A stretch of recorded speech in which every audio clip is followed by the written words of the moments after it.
এবছর যদি কেউ ভর্তি হয় তাহলে কি সে পরীক্ষায় বসতে পারবে?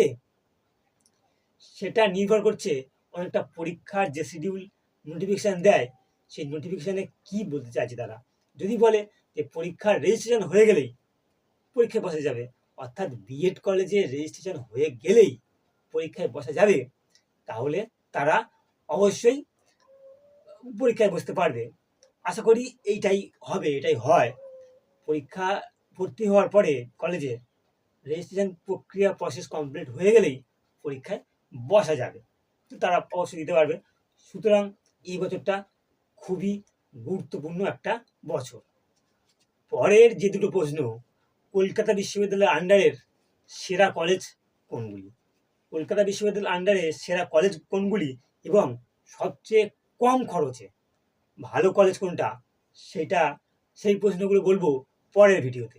পরের ভিডিও বলবো এই দুটো কোশ্চেন। কম খরচে সেরা কলেজটা কিন্তু পরের ভিডিওতেই বলবো। সুতরাং যারা এই পর্যন্ত দেখলেন এবং পরবর্তী প্রশ্নগুলো জানার জন্য অবশ্যই চ্যানেলটিকে সাবস্ক্রাইব করবেন। আর যারা এই পর্যন্ত দেখলেন তাদের অবশ্যই ধন্যবাদ।